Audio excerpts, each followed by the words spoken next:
Good morning. Good morning. Welcome. Thank you so much for all of you for attending. Thank you to our community members for standing with us here today. I'm Mayor Pro Tem Kathy Tovo, and I represent City Council District 9, and I'm joined today by council members Ora Houston of District 1, Leslie Poole of District 7, Allison Alter of District 10.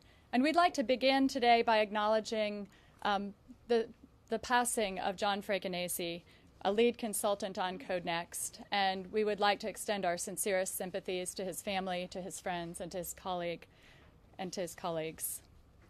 Today, I stand here with my colleagues for a few reasons. First of all, we want to recognize the years of work that our boards and commissions, our community members, our nonprofit organizations, and our city staff have dedicated to the process of creating the community vision known as Imagine Austin, and in participating in conversations about our proposed new land development code, Code Next.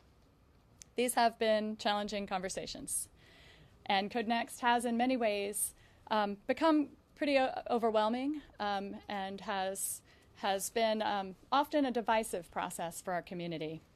Right now, Austin does not have a draft code that the community supports. We have heard that loud and clear.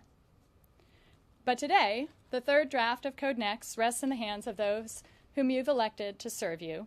And we want you to know that we are listening to your concerns, we've heard them, and we recognize the effort embodied in your recommendations. Today, my colleagues and I are laying out a path for how to get to a community-driven land development code, one that the community might support, along with a process that commits to evaluating any code changes before those changes go into effect.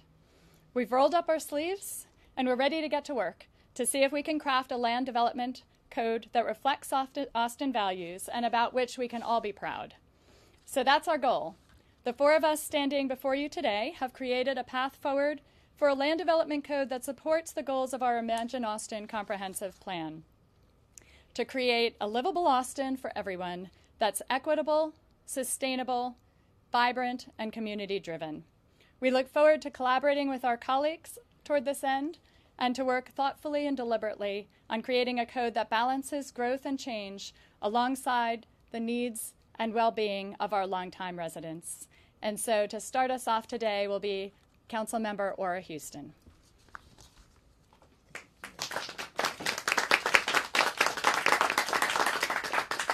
I want to start by saying happy Juneteenth to everyone. Today is the actual day that we got the news. So it wasn't Saturday, it's today. So happy Juneteenth, everyone. In the spirit of moving forward in a positive and holistic way, let me take a few minutes to explain the view of Code Next through the prism of equitable. We define equitable as promoting social and economic inclusivity, fostering opportunity for everyone, protecting vulnerable communities, and empowering all residents to invest in their communities. It was interesting to hear the narrative which cast individuals who are longtime renters and property owners in a negative light, as people who are not willing to share neighborhoods with others, as people who are not willing to welcome the stranger, as people who contribute to ongoing economic, educational, and ethnic segregation, as people who do not believe in compact, connected communities where appropriate housing, jobs, amenities, and transportation options are available for all people, regardless of age, ability, or income level. The most disturbing part of the narrative was the assertion that longtime renters and property owners were gentrified, and worse, racist, because of their desire to invest in their community by putting down roots. We found it most interesting that perhaps the most privileged, entitled, powerful people in this city have adopted anti-racism themes to support their positions. Renters and property owners who live in this city and have lived here for a short time or for generations, people like Alvina Mendoza, Sarah Cook, Bertha Delgado, Zenobia Joseph, they were apparently invisible to at least one supporter of the code who spoke in favor of the current draft. What I know and what I have lived for over 60 years is the long, complicated, and complex history of this city regarding the inequitable distribution of resources and regulations throughout the city. The pattern of practices, policies, and procedures designed to separate property owners from their property are the foundations for the concerns and fears that are being expressed about Code Next. The 1928 Master Plan set the stage, and various iterations were mere variations on a theme of separation and inequity, such as the urban renewal plans adopted by the city councils, the identification of a desired development zone, the neighborhood conservation combining district in East Austin, which conserves little of what the neighborhood is. All are examples of separating property owners from their property. In 2004, the city encouraged growth through the 380 agreements. The operative word is encouraged. The city did not plan for growth or the unintended consequences of growth. It's my opinion that the city continues to respond to growth. This iteration of Code Next does not address the unintended consequences that have been identified through multiple studies, the initial one in 2000 when the gentrification and neighborhood planning memo was released to the planning commissioner. Art Navarro was the chair. Imagine Austin, the most recent version of the comprehensive plan, was adopted on June 15, 2012. Interestingly, over the past 10 years, the city continued to annex approximately 41 square miles of land, which is antithetical to a vision of compact and connected. What is before the people and the council is a complex, complicated land development code that not only includes zoning, but many other regulations that will impact the quality of life for future generations. We would support a code that has the power to be a more context-sensitive document that ensures growth is focused on the Imagine Austin corridors, the 2016 mobility bond corridors, and regional and town centers. In our opinion, that is what planned development and equity would look like. Allow me to share a few examples of how we can begin to move forward in a positive way. We have to be very careful as we define what the whole city will look like over the next 30 years. We must not make sweeping changes without considering all of the ramifications of those changes. Recent proposals regarding zoning changes in the Eastern Crescent, for example, should be identified and developed through conversations with the people in those communities who have experienced decades of inequitable distribution of density and upzoning. We believe that the process for challenging a zoning request must be included in the code in all applicable sections. We know that it's important to calibrate the base entitlements in a code in a way to ensure that the community gets as much income accessible housing as possible, because we know that a city like Austin will continue to grow and that we must plan for that growth. We are hopeful that adopting an equitable land development code will ensure that individuals who call our fair city home, regardless of when they arrive or how long they have lived here, will be treated with respect and will have an acute sense of belonging to a community regardless of age, abilities, or income levels. Next we have Councilmember Alter.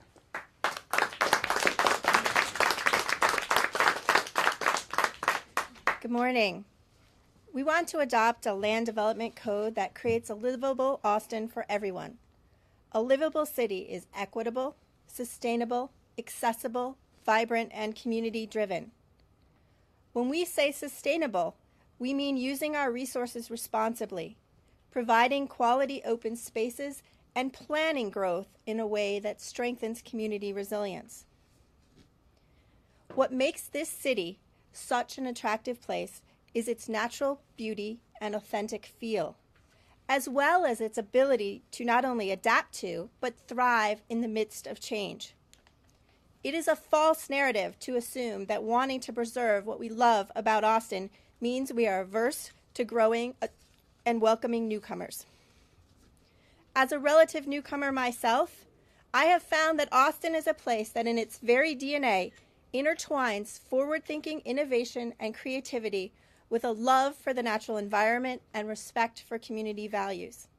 It is precisely because of the dynamism and engagement of our residents, old and new alike, that we have managed to nurture our environment. Imagine Austin challenges us to proactively plan for the future instead of resigning ourselves to feeling like the victims of growth. We need a sustainable code that solves problems rather than creates new ones. The current draft includes certain environmental protections like stormwater detention standards and parkland dedication that we want to keep intact. We want to build upon these safeguards and further protect against the risk of localized flooding and wildfires. One of the ways to do this is to integrate the Wildland Urban Interface Code with our Land Development Code. Resilience is important in the face of climate change and in the way we sustain and enhance community relationships. That is why we oppose attempts to override existing environmental protections or reduce civic and open space. We will support amendments that strengthen community sustainability and ensure appropriate low-intensity uses adjacent to residential areas. As we take our path forward, we need to know our history. Looking back allows us both to learn from our mistakes and build upon the things that have been done well. We have an opportunity before us to channel growth so that benefits are accrued more evenly across the city and environmental impact is minimized. We hope that our colleagues will join us on this path. Thank you, Councilmember Poole. It will be the next speaker.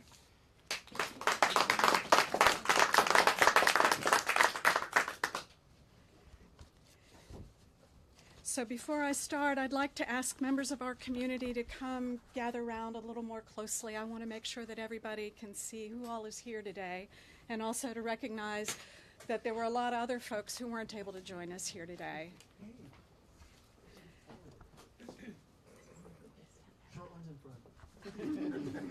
Come on down, y'all. We're here for you today. Thank you all.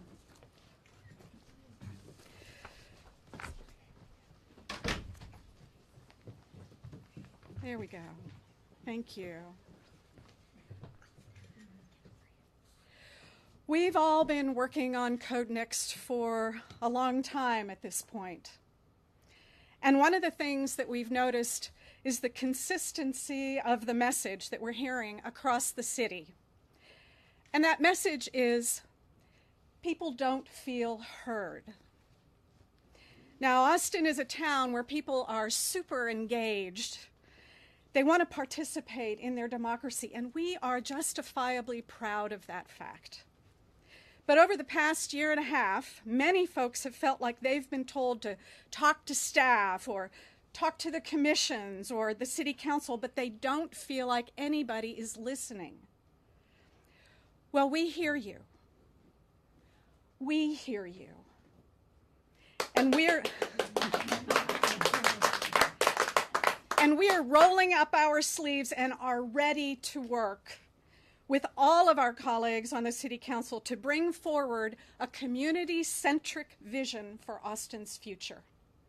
That vision is, like my colleagues have said, an Austin that is livable for everyone, which means equitable, sustainable, vibrant, community-driven, and accessible. When we say accessible, we mean a livable Austin that ensures people can thrive in and around their communities. Accessibility can be a fairly broad term. It applies to many different things, but at its core, it means being within reach. We want a diversity of bedroom mixes in affordable housing so that our communities stay within reach for our families. We want to ensure that we continue to require a baseline of ADA-compliant parking spots, even as we discuss changing our parking rules, so that our community amenities are in reach for our residents of all ages and all abilities. We want to calibrate our land use requirements to support our public transit and make sure that the ability to move around our community freely is in reach for all our residents. And those are just a few examples of the ideas we're working on. So I would just finish by saying that we look forward to working collaboratively on these ideas with all our colleagues. It'll be a heavy lift. We understand that. But if we keep ourselves accessible to our community and to our colleagues, we can take some big steps forward from where we are today. Thank you. I'm going to turn this back over to our Mayor Pro Tem. I want to talk a little bit about what we mean by vibrant. By vibrant, we mean an Austin that celebrates our unique history and cultures and values creativity and innovation. A vibrant Austin recognizes the cultural, historic, and unique fabric of a community and the individuals who reside within it. We all know these places when we find them, rich in uses and diversity of styles and activities, and often are centers of music and the creative arts. We have many great places in Austin that need protections to ensure we continue to experience their unique value. We need to use the tools in our toolbox, and we need to create some new ones, so that even while we strive for increased density along our corridors and in our centers, we can retain and enhance these important places and support new spaces for creative Austinites to live and to work. Our council in the last couple of years has taken some strong steps to move forward on strengthening our historic preservation program, for example, on identifying the resources we need for a proactive citywide approach to preservation, and in allocating hotel occupancy taxes to restoring and maintaining our public and our private historic assets. We've also moved forward code changes to address the increasing numbers of demolitions throughout our city, but especially in Central Austin and in Central East Austin. Councilmember Houston spoke earlier about the importance of calibrating entitlements to encourage the retention of housing and to make sure that we get as much affordable housing as possible. Well, we also need to carefully calibrate entitlements in our historic commercial districts to retain our local and our iconic businesses. Austin's existing neighborhoods and our commercial districts, while different in age and in architecture and in levels of quirkiness, are valued by residents and visitors alike. And Austin deserves a land development code that values them as well. Our city's economic development department has mapped our cultural assets throughout Austin, and they did so after listening to community members about what they value in their communities. We support using this work to identify potential cultural districts and also to determine land development code provisions that could help preserve and enhance these areas that individual communities have recognized as important. And that brings me to a discussion of community-driven and what we mean by community-driven. You know, our best public processes are community-driven. And by community-driven, we mean processes that empower Austinites to participate meaningfully, to be heard in their comments. We believe in processes that promote civic engagement and that honor diversity of perspectives. Code Next, as we've been discussing, has changed some public decision-making processes into administrative ones, and we'll be bringing forward amendments to restore many of the public engagement timelines and the opportunities that were reduced in the draft Land Development Code. The code should also include definitions of neighborhood plans, small area plans, and neighborhood conservation conserving districts, combining districts. Community-driven planning has a long history here in Austin. We support this collaborative grassroots approach, and we're committed to introducing amendments as necessary to make sure that any new land development code respects and reflects those community-based, community-driven planning efforts. And now Councilmember Houston will close.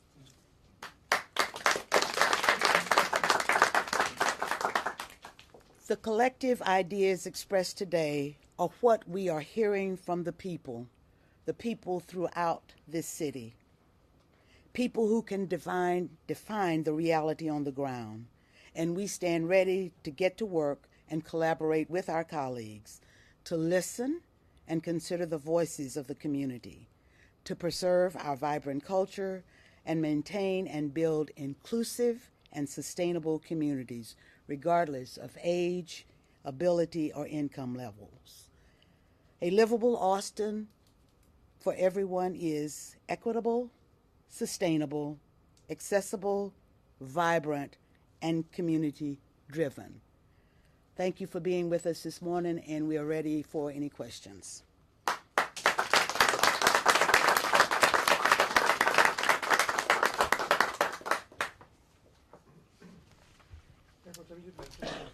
mentioned preserving those quirky businesses. I think of North Loop, just because it has a lot of those, it's all local businesses there.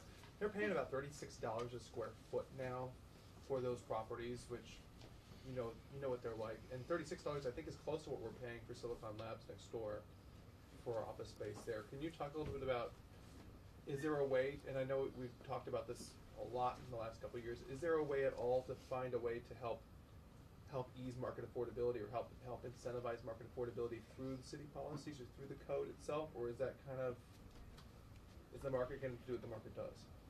So our abilities to influence the market are somewhat limited. I would say that certainly preserving local businesses and providing support for local businesses has definitely been a focus of this council and of our economic development department, and they have rolled out some new programs that one of my colleagues may want to chime in and talk a little bit about to try to incentivize the preservation of those local iconic businesses.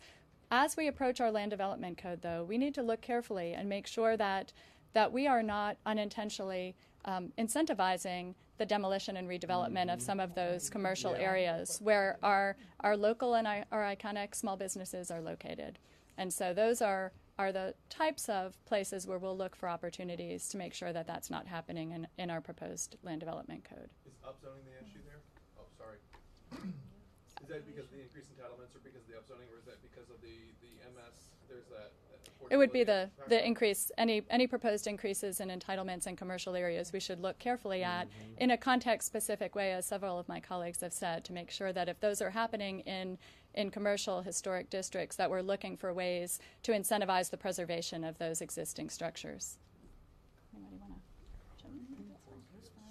So the four of you specifically have found yourselves on the losing end on a lot of recent Code Next related votes.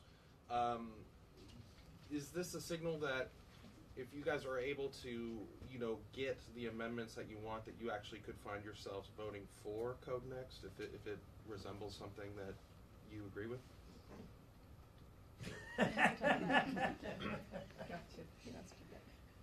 That wasn't me. Yeah. I'll just say that we just all have things to say.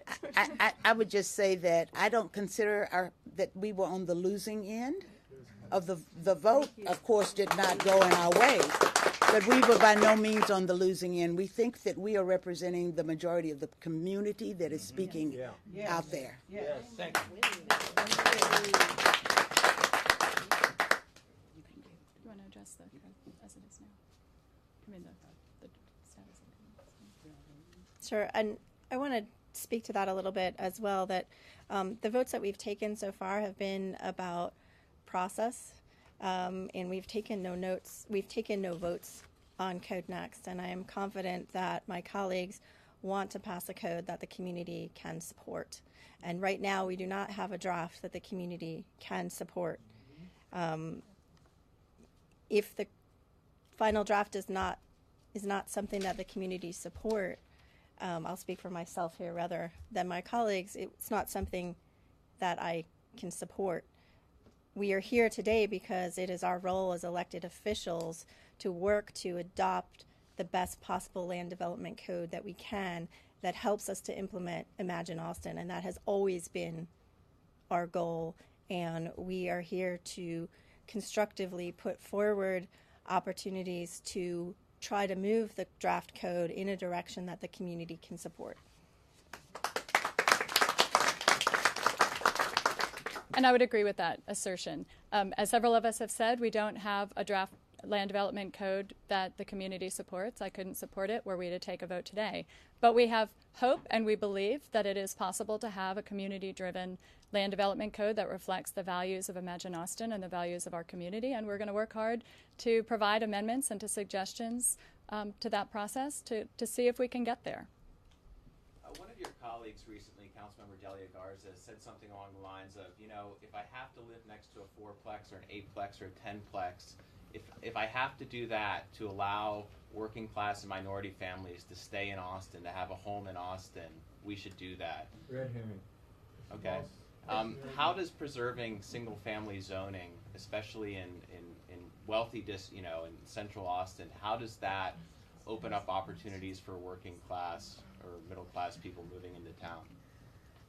I just have to say that the assertion that East Austin doesn't have wealth is, again, a false narrative, because we have now almost been priced out because we can't afford to live there anymore. But I'll let others speak to the rest of your question. But that goes to his question too: is how do you, with housing being so difficult for new families to get into, or families that are renting right now, like the 55% of Austinites that are, how do you find the equilibrium there?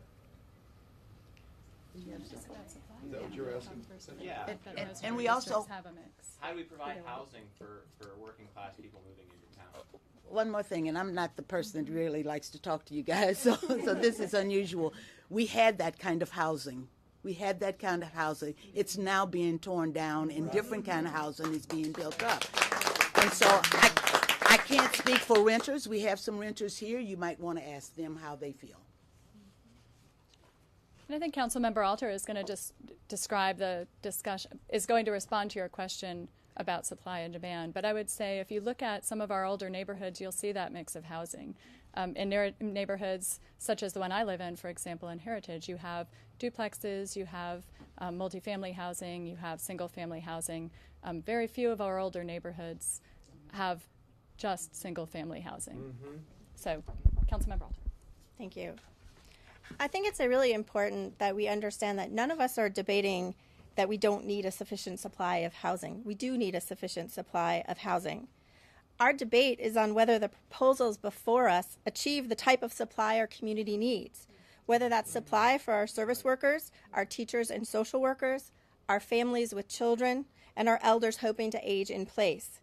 Our debate is also about whether speculatively upzoning properties across the city in an effort to achieve a housing capacity number won't exacerbate gentrification and displacement. Be sure and write that down. It's also important to remember that achieving a housing capacity number is not the only goal of our land development code. Our code also needs to sustain and protect our environment, allow for complete communities, and create civic and green spaces for our communities. Those things all need to be balanced with one another. Also on housing, supply and demand, I want to remind people that supply and demand falls in week 1 or 2 of Economics 101 for a reason. The rest of economics is about debunking all of the situations when supply and demand is not the only law of economics that applies. The rest of economics talks about externalities and public goods and the rationale for government. And it talks about imperfect markets. And if ever there was an imperfect market, real estate is one. Just to give you an example, land is a factor that doesn't move. That affects how the market works. Buyers are often not rational when they go and buy housing. All of these things affect what we do and what we put into the code, what comes out on the other end. And zoning, by the way, does not equal housing supply, and density does not equal affordability. And we need to remember that.